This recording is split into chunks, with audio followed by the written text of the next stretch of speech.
राधे राधे। जय श्री कृष्ण। पुरुषोत्तम मास महात्म विघ्न विनाशक एवं सर्व सिद्धि रिद्धि प्रदायक गणेश जी, पुरुषोत्तम भगवान श्री कृष्ण जी, संपूर्ण सृष्टि का पालन करने वाले भगवान विष्णु, ज्ञान के दाता सरस्वती, सब पुराणों के कर्ता श्री व्यास जी तथा सभी ज्ञानीजनों के चरण कमलों में नमस्कार करके भगवान की श्रद्धा और भक्ति रस में डूबे पुरुषोत्तम मास महात्म की कथा कहती हूँ। सभी पापों से मुक्ति दिलाने वाला इस श्लोक में सर्व सुख धन वैभव रिद्धि सिद्धि अंत में मोक्ष प्रदायक यह पावन कथा इतना पावन और महान है। यह पुरुषोत्तम मास किसके महात्म की यह कथा स्वयं भगवान नारायण ने देव ऋषि नारद जी को अपने श्रीमुख से सुनाई थी। बाद में यह कथा राजा परीक्षित एवं सूत जी महाराज ने सुखदेव जी से सुनी। बाद में सूत जी महाराज से कथा नैमिषारण्य में 88,000 ऋषि मुनियों को सुनाई गई थी। उसी शास्त्रोक्त कथा का सरल हिंदी भाषा में रूपांतर है। प्रथम अध्याय। वंदे बंदारु मंदारम वृंदावन विनोदितम वृंदावन कलानाथम पुरुषोत्तम अद्भुतम। कल्प वृक्ष के समान फलदायक वृंदावन में विनोद विहार करने वाले अनेक कलाओं के स्वामी श्री पुरुषोत्तम अर्थात भगवान श्री कृष्ण की मैं वंदना करती हूँ।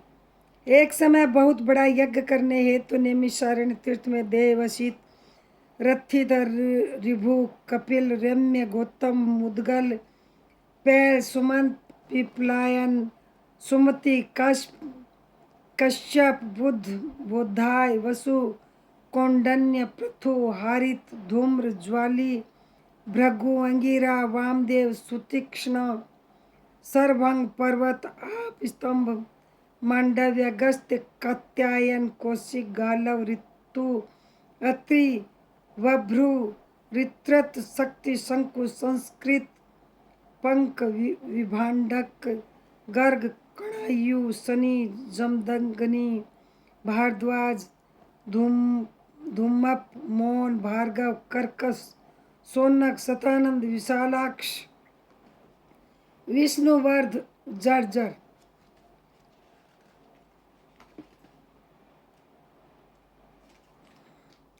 जंगम जय पार परादर पूर महाकाय जैमिनी महाग्रवा महाबाहु महोदर महाबल उद्दालक महासन आर्त आमलक प्रिया उद्धर्व बाहु उद्धर्व पाद एक पाद ऋभु सांडीर करुण काल केवल्य कलाधर श्वेत बाहु रोमपाद ककत्तु कालाग्नि रुक्तम श्वेतम श्वेतास्वर स्वेतर सरभंग पृथ्वा दुधर उग्रशील जलासी पिंगल आदि ब्रह्मानिष्ठ और वेद पाठी ऋषि अपने अपने शिष्यों सहित एकत्रित हुए।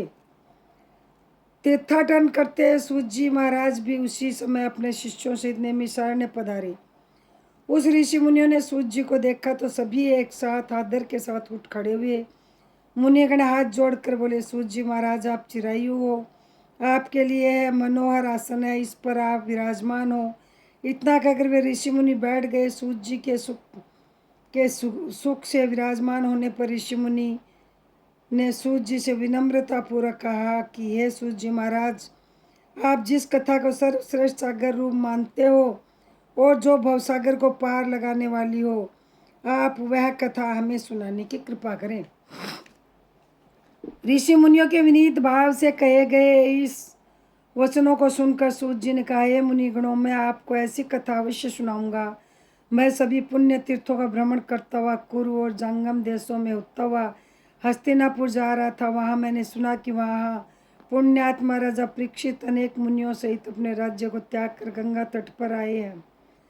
हे ऋषिजनों, मैं वहाँ अपने मन की शंका के समाधान हेतु गंगा जी के तट पर राजा परीक्षित के निकट गया। वहाँ पर मैंने भगवान के महातेज से युक्त प्रतापी महामुनि श्री सुखदेव जी के दर्शन का लाभ पाया। महामुनि श्री सुखदेव जी को जब अन्य ऋषियों ने दूर से आते हुए देखा तो सब के सब एक साथ हाथों को बांधे खड़े रह गए।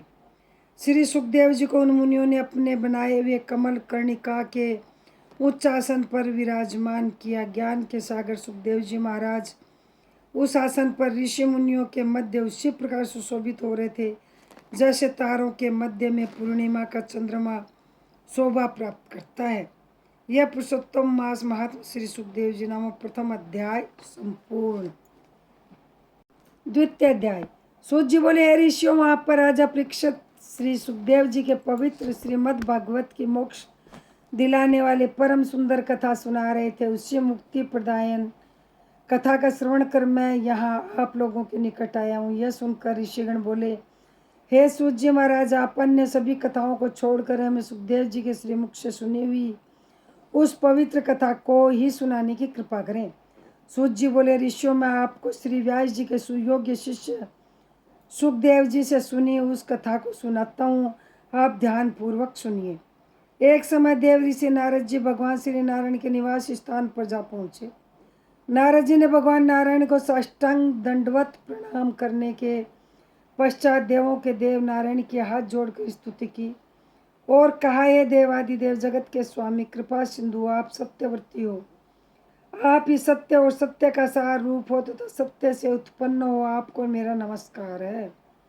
हे प्रभु, कुटुंब और मोह के में फंसे रहने वाले सांसारिक प्राणियों के हित के लिए मुझको कोई ऐसा उपाय बताइए जिससे मेरा और सांसारिक मोह में फंसे हुए प्राणियों को उपकार हो सके। मैं आपके श्रीमुख से श्रवण करने की इच्छा से ब्रह्मलोक से यहाँ आया हूँ। देव ऋषि नारद जी के वचनों को सुनकर भगवान विष्णु ने हंसकर संसार को पावन करने वाली पुण्य कथा को कहना आरंभ किया। नारायण बोले, हे नारद, अब वृंदावन बिहारी पुरुषोत्तम भगवान श्री कृष्ण की पुण्य कथा को सुनो। मैं तुम्हें भगवान पुरुषोत्तम का अत्यंत अद्भुत महात्म सुनाता हूँ। इसके श्रवण करने से यश, कीर्ति, पुत्र एवं मोक्ष की प्राप्ति होती है।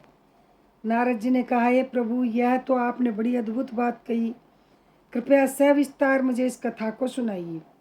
सूत जी ने आगे कहा, हे मुनिगणों, नारायण भगवान श्री नारद जी के वचन सुनकर घड़ी भर मन को एकाग्र करने के पश्चात पुरुषोत्तम देव के विषय में बतलाने लगे। उन्होंने बताया कि पुरुषोत्तम नामक एक मास है जिसके स्वामी भगवान पुरुषोत्तम है।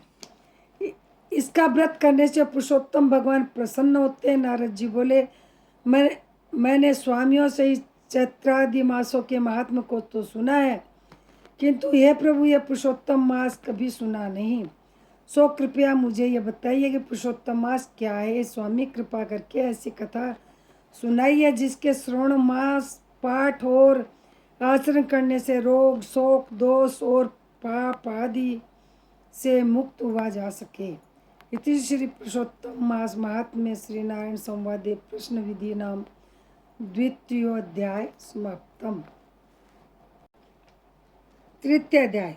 ऋषियों ने सूत जी से कहा, हे सूत जी महाराज, भगवान नारायण ने नारद को जो कथा सुनाई थी, आप उसे पूर्ण विस्तार से हमें सुनाइए। सूत जी बोले, हे ऋषियों, जैसे नारायण जी ने नारद मुनि से कहा वह सब मैं उसी तरह आपको सुनाता हूँ। भगवान नारायण ने कहा, हे नारद, महाभारत के युद्ध से 14 वर्ष पूर्व दुर्योधन और शकुनी ने जुए में छल करके धर्मराज युधिष्ठिर से सब कुछ छीन लिया था। दुर्योधन के कहने पर दुशासन ने द्रौपदी की साड़ी को पकड़कर भरी सभा में खींचा जब भगवान श्री कृष्ण ने उसकी रक्षा की थी।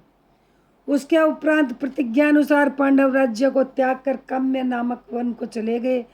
वन में पांडवों ने अनेकों कष्ट उठाए। उन दुखी जनों को देखने के लिए एक बार भगवान श्री कृष्ण काम्य वन में पधारे। तब अपने निकट भगवान को पाकर पांडव अपने प्राणों को लौटा हुआ अनुभव करने लगे। वे भगवान से प्रेम विहल हो मिले और भगवान के चरण कमलों में प्रणाम किया। द्रौपदी ने भी भगवान के चरणों में बारंबार शीश नवाया। उस समय भगवत वत्सल विश्वात्मा भगवान श्री कृष्ण बहुत दुखी हुए और धृतराष्ट्र के पुत्र दुर्योधन आदि को भस्म कर डालने की इच्छा से कोप करने लगे। अर्जुन भगवान श्री कृष्ण के इस विभत्स रूप को देखकर कांप उठे। युधिष्ठिर सहित सभी भाइयों और द्रौपदी ने तब भगवान की हाथ जोड़कर स्तुति की। भगवान श्री कृष्ण का क्रोध कुछ शांत हो जाने पर हाथ जोड़कर अर्जुन ने कहा, हे नाथ, आप जगत की रक्षा करने वाले हो, मैं इस जगत से बाहर नहीं हूँ, फिर आप मेरी रक्षा क्यों नहीं करते? आप हमारे कष्टों को दूर कीजिए, आप तो सारी बातों को जानते ही हैं। हे प्रभु, मैं आपके चरणों में प्रणाम करता हूँ। इस तरह अर्जुन द्वारा कर वध विनती एवं बारंबार प्रणाम करने पर भगवान श्री कृष्ण ने अपने क्रोध को त्याग दिया। हे ऋषियों, तब पांडवों ने भी संतोष माना और उनके भयभीत मुख फिर से खिल उठे।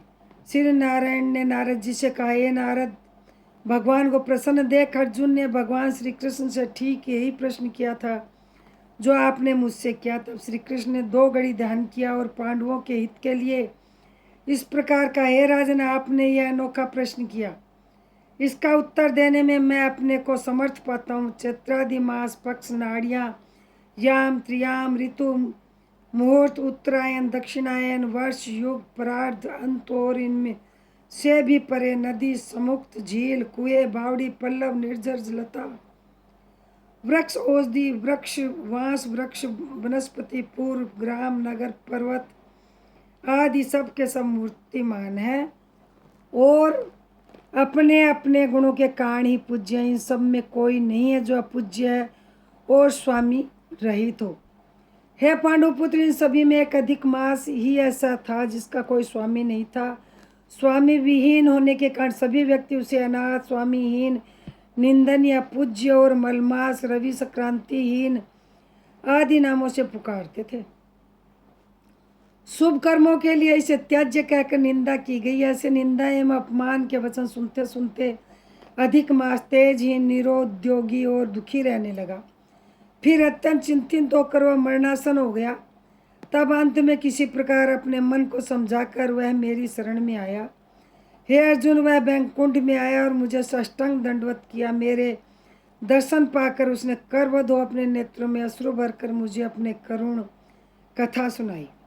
इति श्री पुरुषोत्तम मास महात्म्य अधिक मासस्य बैकुंठ परायण नाम 3 अध्याय संपूर्ण है। यदि मेरा ये वीडियो आपको अच्छा लगा हो तो मेरे चैनल को सब्सक्राइब नहीं कर रखा हो तो सब्सक्राइब करें, लाइक करें, शेयर करें, बेल आइकन प्रेस करें, जिससे मेरा अगला वीडियो आपके पास जल्दी पहुँचे। जय श्री कृष्ण, जय श्री श्याम, राधे राधे, जय श्री कृष्ण। कमेंट ज़रूर से करें।